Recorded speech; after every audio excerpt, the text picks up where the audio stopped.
So I found a way, I think, around the limitations of our displays. There we go. Does that work? Yes, that works.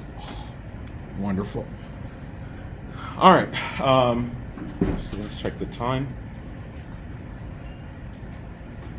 9:31.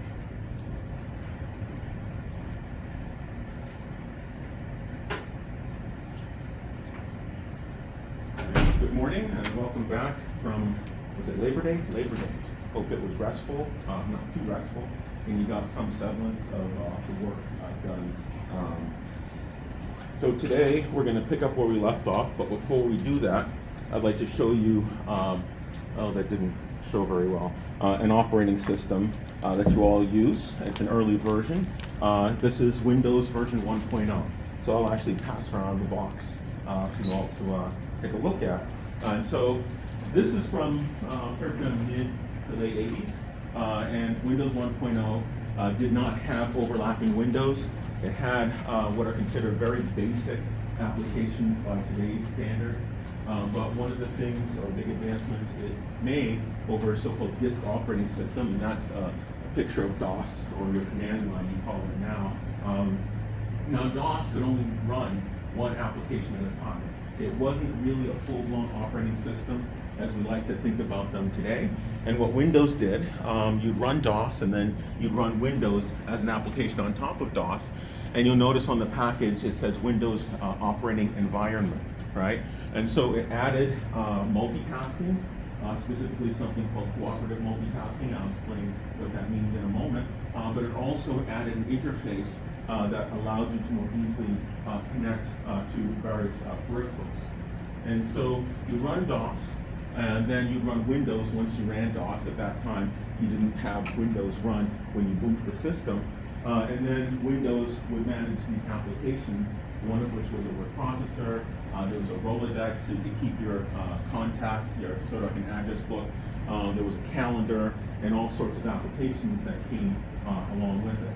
And of course, over time, as Windows grew more sophisticated, they did away with their reliance on disk operating system or DOS. Now, this cooperative multitasking, what it did is that as a developer, when you ran your program, you had to have commands in your various functions that hooked into the operating system, so-called system calls. And these things were to release the processor. And so it was reliant or incumbent upon the developer to make sure you have regular calls to release the processor, and then another application would be scheduled to run, right? That's in contrast to modern operating systems. Not even modern, they've been doing true multitasking in the Unix side from back in the 80s, and dare I say maybe early 80s. And now in modern operating systems, an interrupt is thrown to interrupt the process that's executing. And if that process is not done executing, its system state, so the contents of the program counter, the register file, and so forth, are stored away in memory, and then that process is kicked off the processor, and then it's another process's turn. And so that's not cooperative multitasking. Cooperative multitasking, you leave up to the developer to say release the processor in regular places, like inside of function calls. And in non-cooperative multitasking, the process is kicked off of the processor, whether it likes it or not, and another process is given a standard unit of time called a quantum of time. And it's usually a couple milliseconds in which to run. Now, in both of those cases, if you're giving each program in execution or process a slice of time in which to execute, to you, the user, it appears as if this machine is being shared, right? And it's, in essence, sharing time, right? So it's sharing time on the processor. And we'll talk a lot about this, the modern approach, when we talk about process management, right? And inside processes in that module, will also include a narrative on threads, which is very, very important if you're going to implement high performance programs. Any questions? No? So this is Microsoft Windows, and the box is right there, Windows 1.0. It's come a long way over the last 20 years. You could say a lot of people come a long way over the last 20 years. It's a long time, or more than 20 years. It's a long time in the computer industry. Okay, so oh, you know what? I'm missing a slot. Oh, well. Okay. All right. So I'll just say it. Oh, that stinks. So I added animated GIFs for nothing. All right. So that being said, we have material that is due, right? The reading should be done by, is it the 4th? And there's an assignment due by the 4th or 5th. I'm sure I'm going to get that wrong. I know it's either the 4th or 5th between the class and this one. Please make sure, we'll pass this on to everyone on this slide, get to see it. Please make sure you're keeping up with the reading. Again, as I said at the first lecture, it's a recipe for failure to wait till the last minute. You should be doing reading every single night. The book is very accessible, it's easy to read, and it's only available in electronic format, and that's something on purpose for the 10th edition that the authors did to try to keep it inexpensive. It can be purchased for anywhere from $23 to $25. I'm not sure. Has anyone looked in the bookstore? Campus bookstore? Is it in the bookstore? Because as of last week, it wasn't there. And so I apologize for that. When Dr. Cole left abruptly in summer, he had not adopted a textbook for the course. So when I found out, I requested a textbook for the course, and the bookstore, unfortunately, in that short time frame, was not able to turn that around. If anyone has issues getting the textbook, please chat with me, send me a note privately, and I'll see if we can arrange something through Dr. Osama. Okay? All right. So, any questions? No? All right. So when we last left off, we were talking about storage structure, and we talked about hard disks, right? These were a bunch of platters on top of one another, parallel to one another, on a spindle, kind of like a record player. And these platters are coated with ferromagnetic material, and this material, based on the orientation of this magnetic field given rise to by this magnetic material, you can encode either a 0, logic 0, or logic 1. Now, of course, if you string together 8 of them together, that's a byte, and each one is a bit, and you can effectively compose a storage mechanism, which is what they did.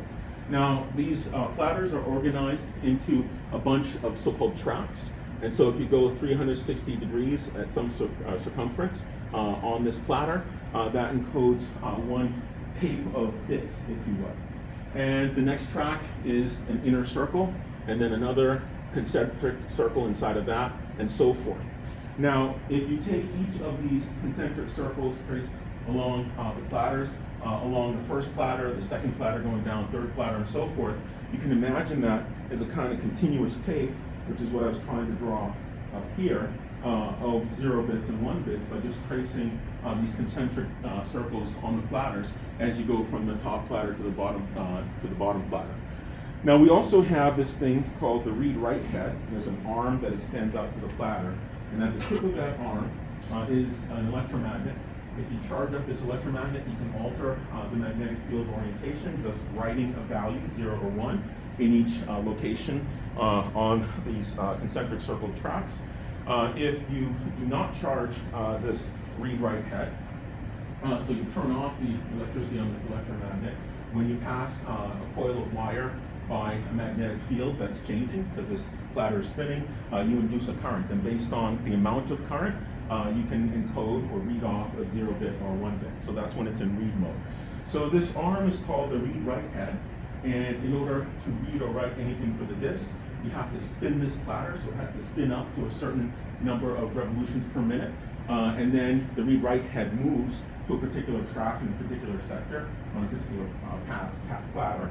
And there's more than one read-write head associated with each platter, right? And this picture is just showing one of them, just for illustration to show you what it really looks like. But it looks at a particular read-write head on a particular platter after spinning up the platters, seeking or moving to a particular track and sector.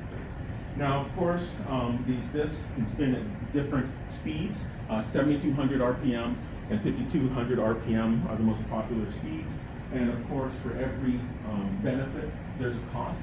And the benefit of 7,200 RPM mechanical disk drives is that you get faster read times and faster write times. This is important for applications like video, right? You're dealing with a lot of high density storage, so video takes a lot of bits in order to store. So if you want to read things quickly, like you're streaming media from the server or you're doing video editing, you want a faster drive. But the cost you pay for that speed and read-write performance is use of power, right?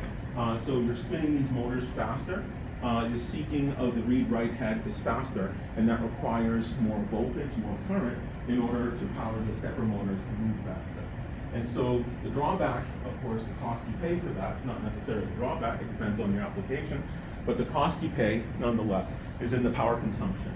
So one of the things you'll find in these so-called low-power machines, whether they be desktops or laptops or these green hard drives, they save electricity by cranking down the speed on the drive. So you'll see a lot of times these energy-efficient laptops will have 5,400 RPM, the slower RPM hard drives. Any questions about that? That's from last time? Okay. So let's contrast that with solid-state disks or SSDs. SSDs are complete, discrete hard drives, meaning no moving mechanical parts. Of course, you pay for this because it costs more to have this high-density storage chipset on your storage device. And this is what an SSD, a typical SSD looks like. Now, of course, the benefit is it's much faster. It's random access by nature. Whereas with a mechanical hard drive, you have to spin, and its read-write head has to physically move to a location, and that takes time. That's where your slowdown is with mechanical hard drives. So unlike mechanical hard drives, these are random access, truly, based on the circuit pathways among the chipset that collectively comprise your storage. And therefore, it's much, much faster. Okay? Now, there are some types of drives called solid-state hybrid drives. Has anyone heard of an SSHD? SSHD, solid-state hybrid drive? A lot of gamers use them, and what that does, it talks about, and this is sort of a segue into caching, it marries together a small amount of solid-state drive, so we have solid-state drive, along with a much larger amount of mechanical hard drive, right, that has the platters and all the read-write head and all that stuff. And so with that, of course, when you're reading a file, you don't read that entire file physically. You're only really looking at one section of that file. So if you're only going to look at one section of that file, you keep it in that faster SSD memory, but the rest of it resides in that slower mechanical hard drive. And let's say you're reading through that small chunk and you run off the edge of it and you want to get the next region of the file. All of a sudden, you pull in that next region of the file into the faster memory, the SSD, and you work from that faster memory. And so what that does is so-called, poor penmanship, so-called block transfers of regions of a file into the faster memory from where you do your scratch work, right? And so while an SSHD is slower than a pure SSD, because for an SSD the whole thing is discrete set of chips, it's much faster than a pure mechanical hard drive. And so a lot of people get those to get some of the speed-ups associated with discrete or solid-state disks, but not incurring the cost for a pure solid-state disk. Any questions about this? Make sense? All right, so let's continue. And if I could have back that Windows 1.0. It has no value, but it's still a historical artifact. Thank you. And of course, maybe 20 years from now, if you save a box of, was it Windows 10 now, Windows 11, we'll look back and you'll say, wow, gosh, you had to touch your computer and you had a digital interface. Just plug in into a port in your head and just read it. Right? Who knows? Might happen. All right. So there are many different places where you can store information in a von Neumann architecture, a modern computer. And one of those places, as we talked about before, is in the CPU, and that's called the register file, right? And so let's draw your memory. The CPU consists of an arithmetic logic unit, or ALU, that does all your arithmetic, addition, subtraction, and so forth. And it also contains something called a floating point unit, or FPU, and that's where you do all your floating point operations, things that involve decimal points, right? So that's your division, your multiplication, your exponentiation, and your multiplying and dividing, all those things. Then you also have something called a register file. We talked about that, a register file. And a register file is a very small amount of very high-speed storage. These are words, so in a 64-bit architecture, you might have 16 or 32 of these 64-bit words worth of storage. So it's not a lot of storage, but it's lightning fast. And of course, the register file is used for all sorts of things, like temporary values. So suppose you have an operation and you have a variable a, and we say a gets, let's say, 3 plus 7. Okay. Now, since I grew up on C, I'm going to put a semicolon, but icon folks, because they know the semicolon. So, underneath the covers, when you issue an operation like this, what it says is takes the value 3, add it to the value 7, of course that involves the ALU, and then whatever that result is, in this case 10, assign it to variable A. So at the moment, when we get this value 10, right, that 10 has to go someplace before it gets assigned to that variable A, right? That place where the 10 goes is in the register file, right? So that's what I mean when I say intermediate values. The register file is used, among other things, to store intermediate values. So every operation where you have an assignment, before you assign it, because assign means store someplace, you have to have that value exist somewhere before you can store it, right? And that's one purpose of the register file. Likewise, suppose you have a function, and again, this is very C-like.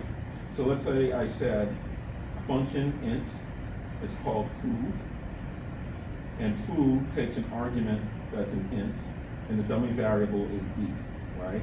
Open curly brace, close curly brace. And let's say I said, so answer, int, answer, ANS, is equal to b plus 3, right? And then I said return.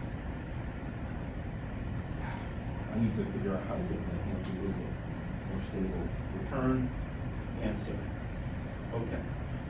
So what's going on here? I define a function, right? The function begins here, open curly brace, close curly brace, and it has a dummy variable of type integer. I'll call it b. And then I have this thing in here inside of the definition of a function. If you were in Python, you just have this indentation without the open close curly brace. Now, inside of this function is this int answer. And answer is going to be assigned the result of adding 3 to b.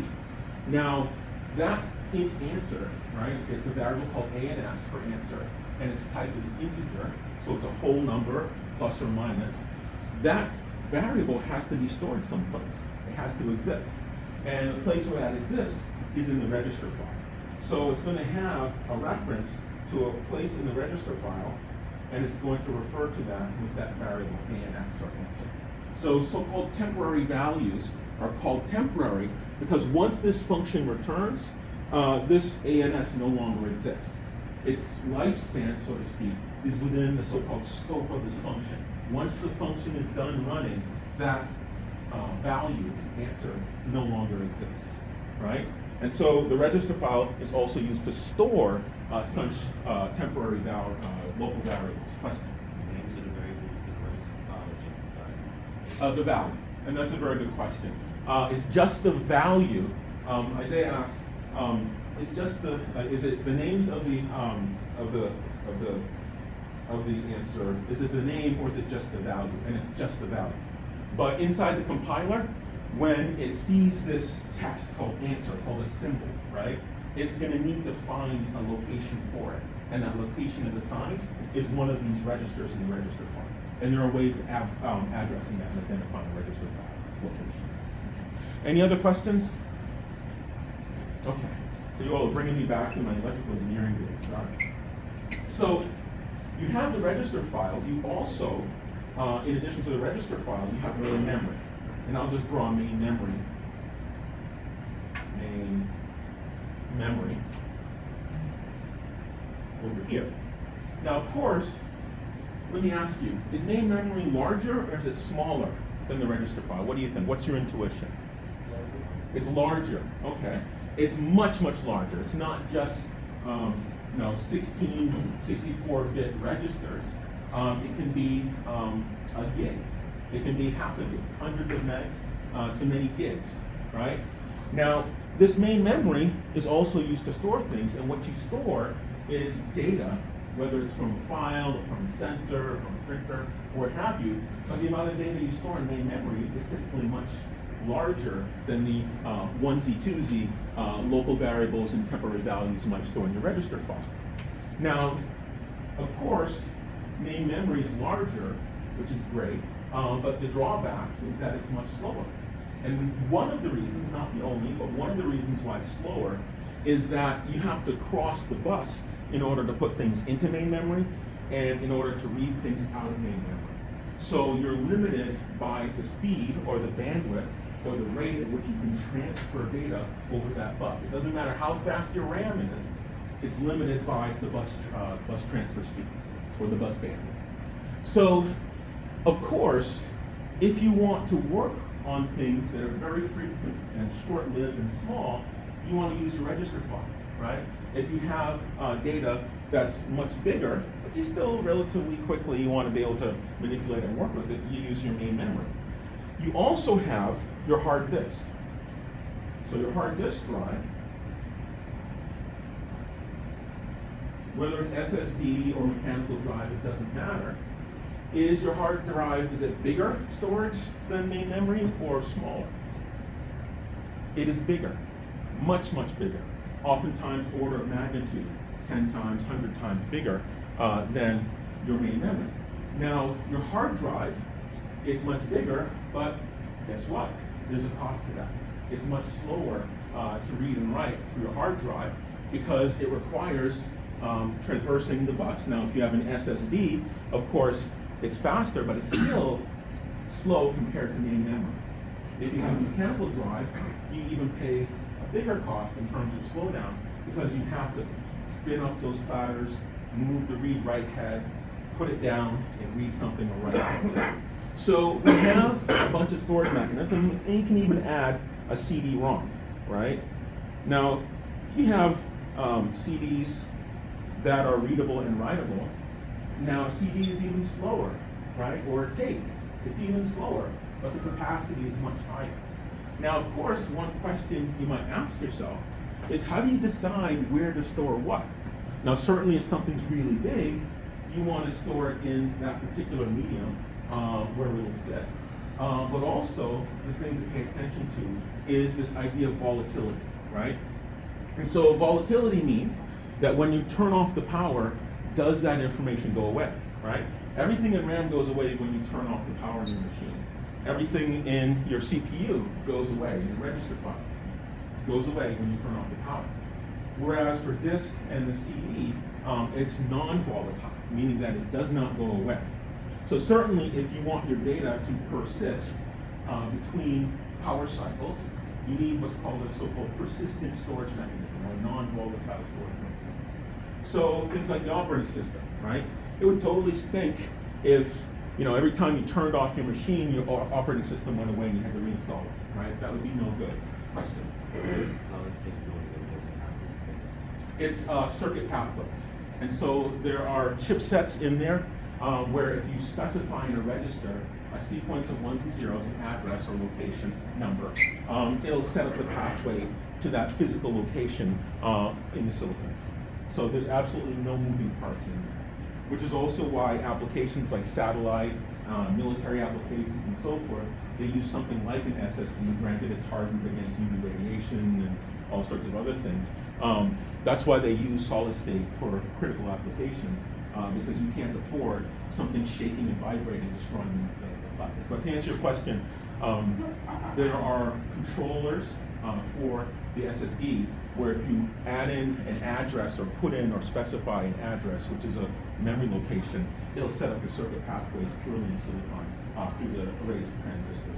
Now, that's the level at which I'll do it. I'm happy to chat more about those details, but that would be like an electrical engineering senior year course in computer engineering stuff. It's a fantastic field. I encourage you to do that if you're interested in those architectures, because now you're dealing with the layout and the organization, the geometry, what the relationships are, and stuff like that. But it's all circuit driven. There's no mechanical parts. Any other questions? No questions? Okay. So that's where we left off. So that begets a so-called storage hierarchy, and this is in the book. At the top of the hierarchy, as you go in the upward direction, right, the access time is faster, so smaller access time. Now, I know it looks kind of weird to say smaller means up, right? Usually smaller being down. So it's really important when you read any of these sort of graphs or charts that you pay attention to the labels of the axes. So here, if you go up, that means it's faster, right? Access, both on the read and the write.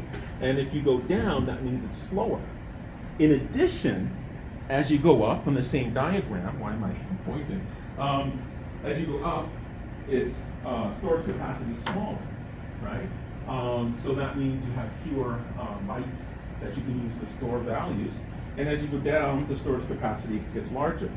So in the first group, we have so-called primary storage, right? It's called primary because that's more primary or more critical to the functioning of the system, right? So the registers are needed, the register file are needed if you're going to decode instructions and have the CPU do something. You need to store intermediate values that we talked about before. So that's primary to the operation of the system. It's very, very small. Now, mind you, the fact that it's small is not the reason why it's fast, right? The fact that it's small is because it's really expensive to engineer that stuff. The register file is right on the CPU itself alongside with the floating point unit and all the other components and subsystems that collectively comprise your CPU, or central processing unit. So then we also have a little bit of cache. Now, oftentimes when you look up a processor spec, you'll hear something or read something called L1 cache or L2 cache, right? L1 stands for level 1, L2 stands for level 2. And what that is, it's a little bit of memory on the CPU. It's not very big. It's bigger than the register file, but it's usually like a megabyte, right? So it's not huge. And the purpose of that cache is to store regions of your program in memory where the instructions exist. Because it's a mistake for your CPU to go to memory, fetch a single instruction for your program, do something, add, right?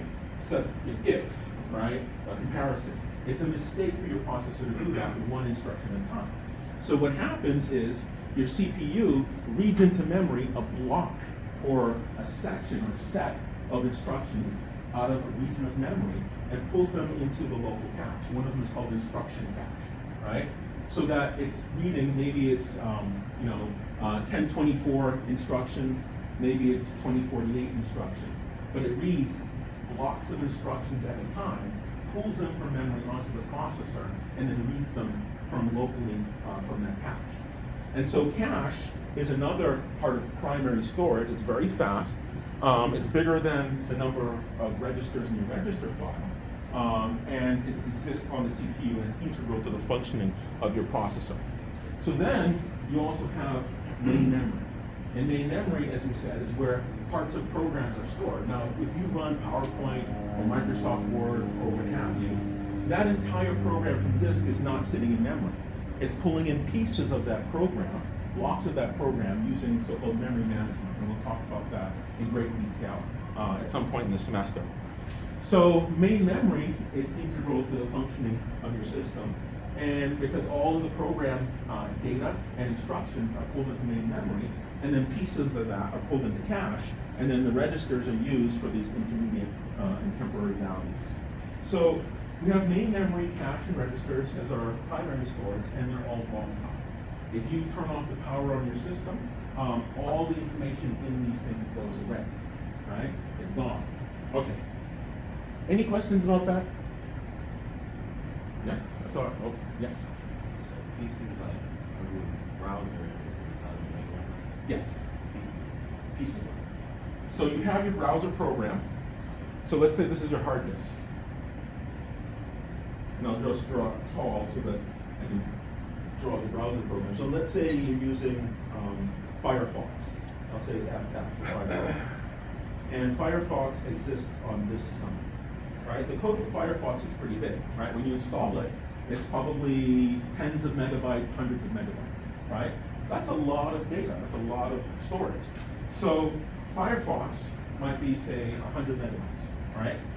And that fits on your disk quite easily because you have maybe 500 gig or 1 terabyte hard drive. So now Firefox is pulled into memory, and what your operating system does is it logically chops it up into pieces, not on disk, but in a special part of disk that we'll talk about at another time when we do virtual memory. But at this juncture, let's just describe it as being chopped up in a logical way by your operating system. So there's a starting location for Firefox, and it takes that block corresponding to the starting location, pulls it into memory. So now you have that piece of Firefox, and your CPU then takes a piece of that and pulls it into its cache, and now executes it, right? And so, to answer your question, yes, only a piece of your program, or pieces, not just a single piece, pieces of your program are pulled into memory because it can't, if you tried to fit all of Firefox into memory, well, all of a sudden, 100 meg of RAM is gone, right?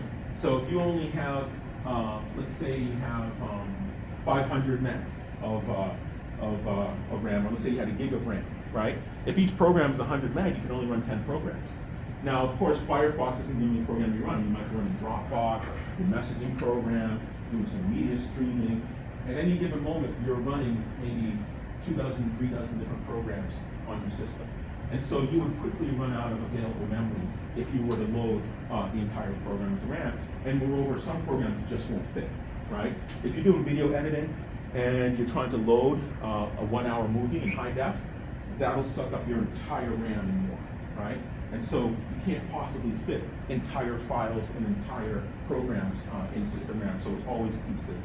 And that management of the pieces is handled by virtual memory, which we'll talk about in detail as the semester goes on. Okay. Any other questions? No? Does that make sense? All right. Oh, forgot. So we have the converse of volatile memory, our registers, our cache, and our main memory. We have so-called non-volatile memory, and that's, again, it's memory or storage, more correctly, for which when you turn off the power, the data persists. It's so-called persistent storage. So we have different special types of non-volatile memory, but for the most part, hard drives is what you usually see. That's not the only type of non-volatile memory. We have optical disks, like your DVRs or DVDs for data. And then you also have magnetic tapes. Now, you're all probably a little bit too young to remember tape drives, but I remember back when the Apple II was out, I was a kid, you had cassette tape that you used to store data.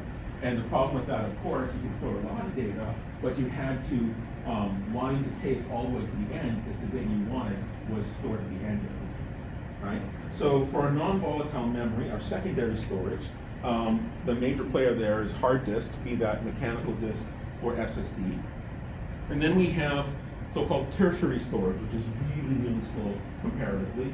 And those are things like your optical disks, your DVDs, your Blu-ray storage, and other things like that, and your magnetic tapes. Okay. So as we see, we have this dichotomy. We have volatile storage and non-volatile. Those for which the power, when you cycle off the power, the data goes away, versus those where the data persists between power cycles. And then as we see, as we go down this hierarchy, and the storage capacity gets larger, but it also gets slower to store. Questions? So caching. Caching is a very important principle. And I alluded a little bit to caching when I talked about SSHDs, solid-state hybrid drives. We have faster storage as we go up the hierarchy. We have slower storage as we go down the hierarchy. So if you're operating typically what you do is you set aside parts of your data in that faster storage, and then you access that because it's faster.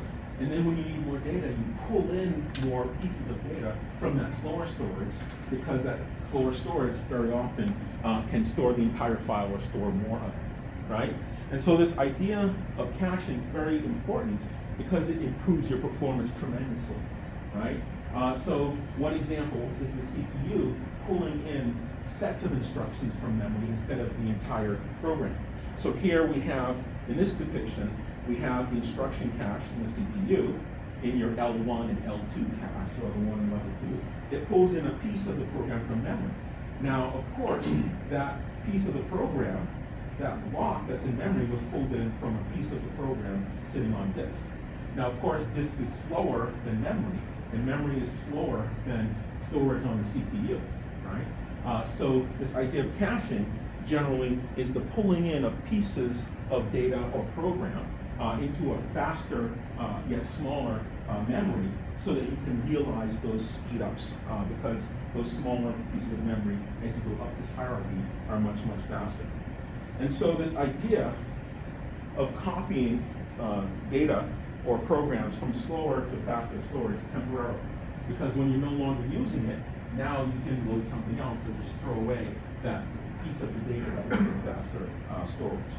And so the cache is typically smaller but faster, and you take pieces of that larger data in the slower yet larger storage methods. Okay. Any questions about this? Make sense? So let's take a look at caching, and we're going to look at this from two perspectives. And for one, we're going to look at the CPU, right? And two, we're going to look at servers. So for the CPU, we have our CPU, we have our arithmetic logic unit, as we said, we have our floating point unit, right? We have our register file, we have our program counter, and the program counter is used to store the address in memory of the next instruction that's going to be executed. And then we have our instruction cache, I'll call that IC. Now, here's main memory. And let's assume main memory, and this is our von Neumann architecture.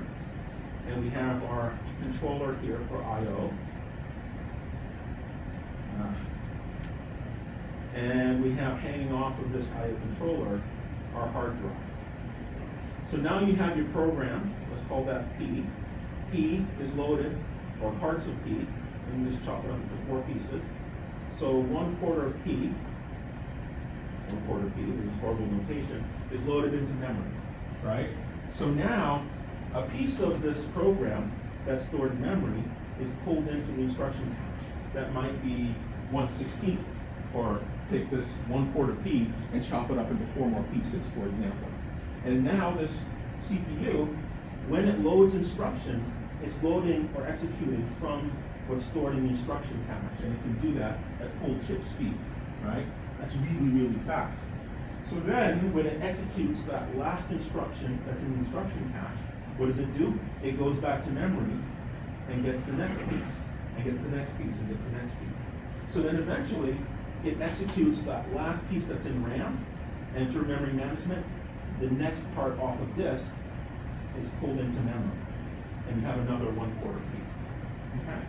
And so this idea of caching, in this case, you have main memory, which is larger but slower, and you have the instruction cache on the CPU, which is smaller yet faster. And by pulling pieces of that program from main memory into the instruction cache, the CPU can now operate at full speed. It doesn't have to wait to transfer each instruction one at a time from memory, because that means traversing the bus, which is a tremendous slowdown. Likewise, we have main memory, which is faster and smaller, yet smaller than the hard drive. Hard drive is slower and larger. And again, we have a piece of that program being stored in main memory by pulling it or copying it off the hard drive. Okay? Now, there's another example for a server. Suppose you're here at DSU, right, and you're on the internet, And let's say this is a so-called gateway router. That's not important when you take computer networking. I can never draw this thing right. I'm just drawing this. Okay. And you have a connection over the internet. And let's draw another cloud representing an ISP. And then here you have Netflix. A server sitting somewhere in the data center for Netflix. So let's say, somebody name a movie that's out now.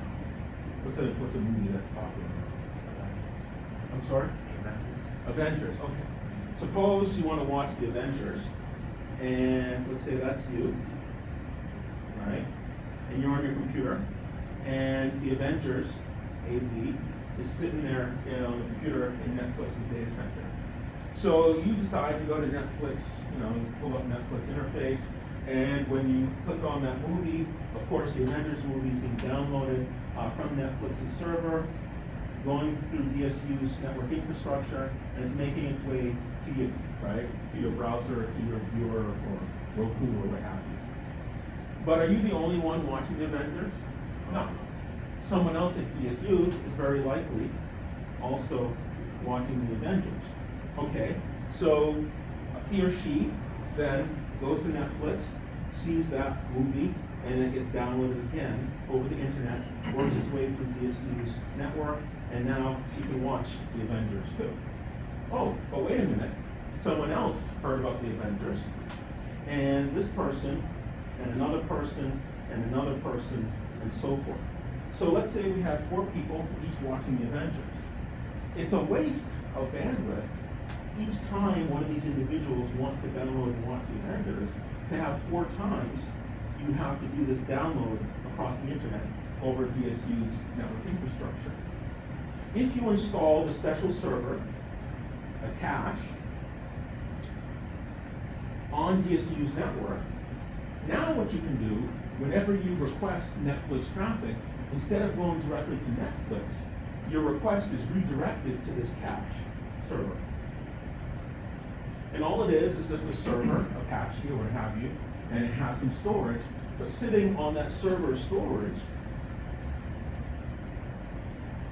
is a copy of the Avengers movie.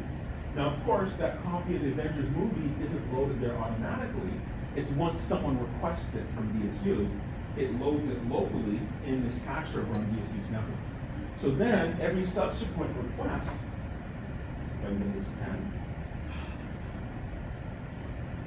every subsequent request for this movie, and I'll do that in black, goes to this cache server. The cache server checks its database to see if it has that movie. If it does, instead of you going all the way across the internet, pulling it across the internet through all this infrastructure to your browser, it now loads it locally from that cache's database, and you get it faster. And the reason for that is that local access is much faster than going across all these links and all that infrastructure to Netflix's data center. Okay? It's much, much faster. Does that make sense? Now, in computer networking in the spring, we talked a lot about caching. I don't know if I'm going to be teaching it, who knows? But we talked about that in the analysis. So these are 2 examples of caching. On your left, we talk about CPUs, right, at a small scale within one box. And then across machines, we have caching happening across servers. Now, companies like Akamai, multi-billion-dollar company, made on caching, right? They have a bunch of cache servers distributed around the United States, and if you ever download content from places like Disney and all these other big media outfits, oftentimes you'll see traffic coming from Akamai. It's because they signed agreements with Akamai to distribute their content through their cache servers to make things faster. So caching is a real thing. This is the web page for Netflix's Open Connect technology. That's a cache server product, right? And it happens that at DSU, the #1 bandwidth hog is Netflix, right? And so I've been arguing with the administration to pay the money to get a Netflix cache server, and you will dramatically speed up your bandwidth. But that's a fight that still continues. Nonetheless, this is their web page for OpenConnect, and you can actually negotiate with them to get a cache server installed on your local network and take advantage of bandwidth, savings in bandwidth as described here on the right-hand side of the screen. So there's the page, and it's nothing more than a server. It's a rack-mounted enclosure that you put in a data center. We have data centers here on campus, in the library, the admin building, and Grossly. We have a couple of them, so it's not really a big deal. Okay. Any questions about caching? And so caching is the idea of putting pieces of your data, right? So Netflix's entire library is not in the cache server. It's only some of the movies, those that are popular, that people frequently access. So it's a piece of your data in faster storage, and in the case of server caching, faster is local storage. The more local it is, the faster it is, so that you realize performance increases because you're accessing things in that smaller, faster, or more local storage rather than slower or more remote storage. Okay.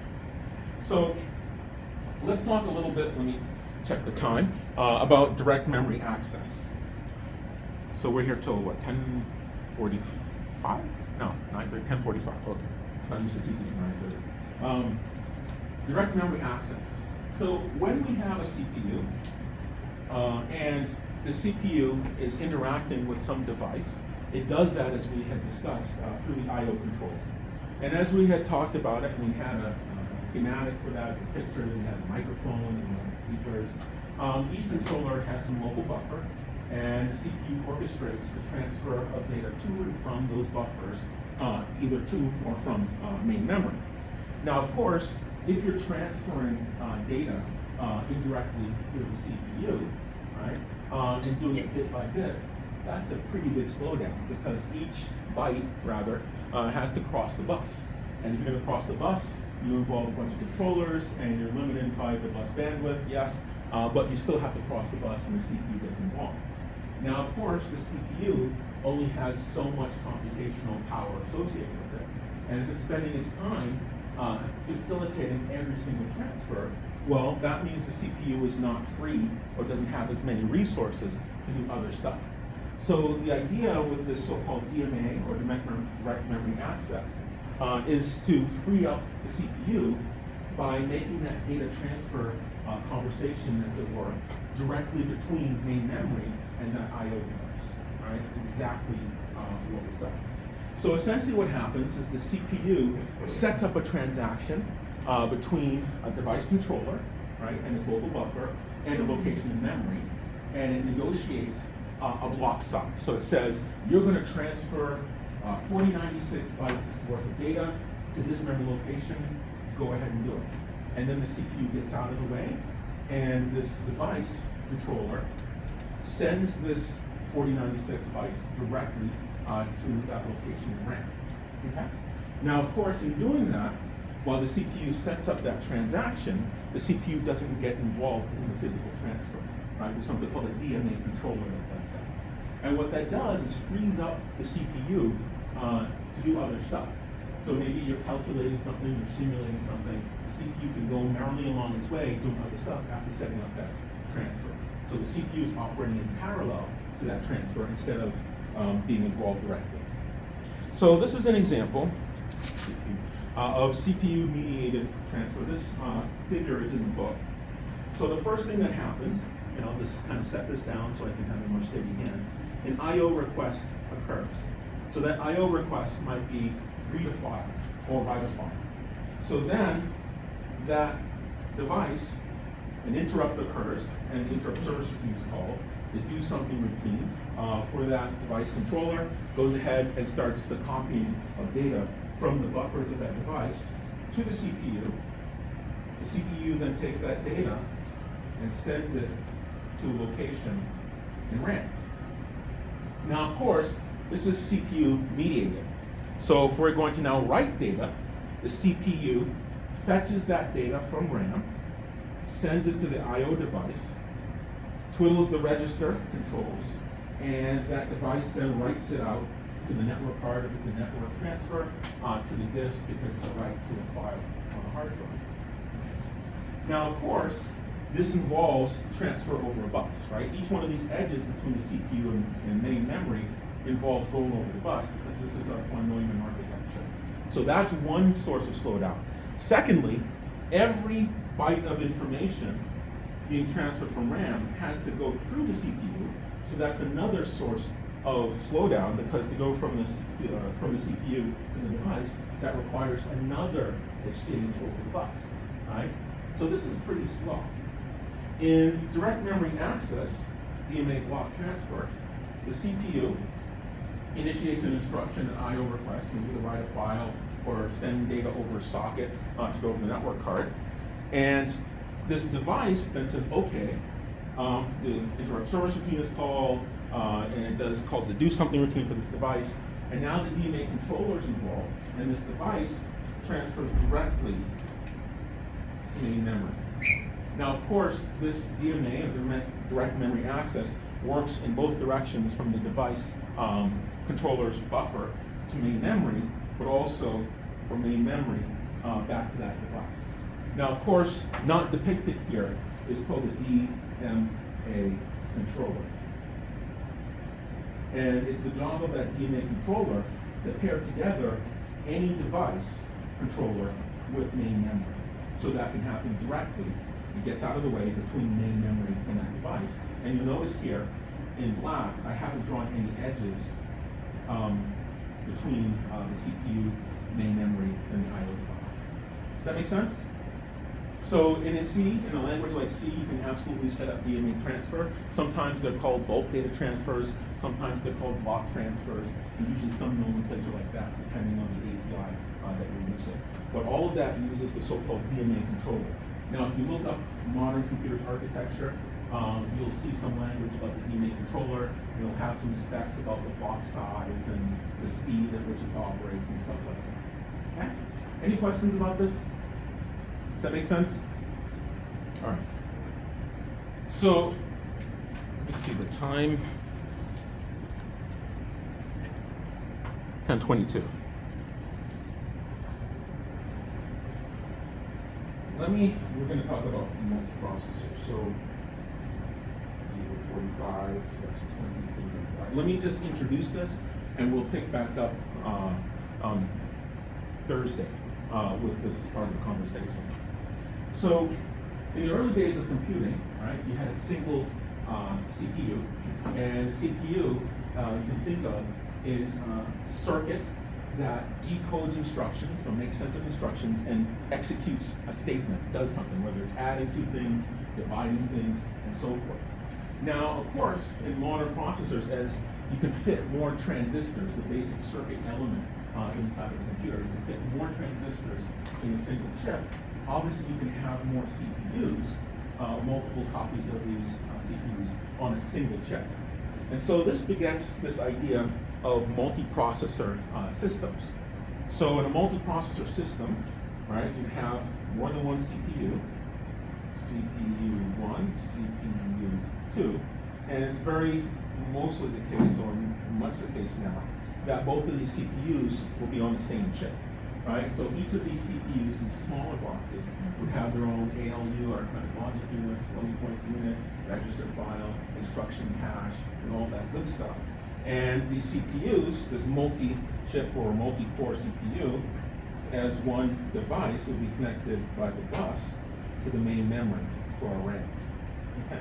And so the nice thing about that, of course, is that these CPUs can each do their own work, or they can do multiple copies of the same one. You can get more done. So suppose, if you had a big list, right? You have a database of items, and let's say, that item has like 1 million records, right? 1 times 10 to the 6 records. One way you can very quickly sort or find, say, the maximum from these 1 million records is you chop this list in half. You give one half to the first CPU, you give the other half to the second CPU, and each CPU finds the maximum. Once you get the maximum from each half, you compare the two, whichever one's bigger is your maximum from the whole list. So now you can divide work up, or so-called parallelize your work, and realize a speed up. because each CPU is only working on half the amount of half the list, you can get that work done faster, right? Now, of course, if you study parallel and distributed computing, we have a graduate course for that, distributed computing. Of course, the cost you pay is in the communication between those two CPUs when they're trying to see whose maximum is bigger, right? But for the most part, you can realize a pretty dramatic speed up in your computation when you parallelize a problem. So this idea of a multiprocessor system is often called a parallel system, right? You notice multi-core. Multi-core means something very specific. You can have more than one CPU on the same piece of silicon, like I've drawn here, or you can have two separate pieces of silicon, two separate chips that are connected together through some fast communication mechanism. And so the reason why people parallelize their system architecture, have more than one CPU, is because you can get increased throughput. You can do more work. If you're processing video streams, it means you can process more video streams. If you're sorting lists, that means you can sort that list faster or sort more lists. So-called economies of scale, right? Within one box, maybe it means your server can now handle 2,000 incoming requests instead of just 1,000 incoming requests. You also get increased reliability. One of the uses of multiprocessor systems is so that you have a hot spare, so to speak. If one breaks, you can now switch your work set to the other one and continue operating. For certain systems like call systems and automated teller machines and things like that, you can't afford failure because failure means money. If you're doing trading, right, real-time trading system, you can't afford failure because failure means real money. So there are two types of multiprocessor systems. One's called asymmetric multiprocessing, the other is called symmetric. Now the asymmetric case, each compute unit or CPU is a specialist. They do different things. So then based on the task at hand, you're going to farm out this program, this job, this task, this work to a CPU based on what it does. So I remember Rochester Institute of Technology, there was an experiment where they're doing something with gravitational attraction, and they had bought some specialized boards, and these boards in hardware compute the gravitational constant. You need that if you want to figure out how much two mass-containing bodies are going to pull on one another. It's a very complicated computation, so they bought specialized hardware that can do it. Now, of course, if you need to compute that gravitational constant, you send that job out to that board. But if you're just doing, sampling from a probability, you don't need that specialized CPU. So then each of those tasks, or functions, if you will, is now sent to a particular CPU in that case based on what you're doing for. That's asymmetric multiprocessing. In symmetric multiprocessing, every processor can do anything, right? So that means they all have the same capabilities, and it's just a matter of how you use them to speed things up, to divide up a task, or to be default tolerance. Okay? Any questions about this? Okay. So I'm going to stop there. That's our introduction, and we'll pick back up with multiprocessor systems, and we'll talk about some of the basic issues associated with that. So I will see you all on Thursday. Please make sure you're doing the reading, and the homework is coming due very soon. Okay, so let's see. Stop mirror.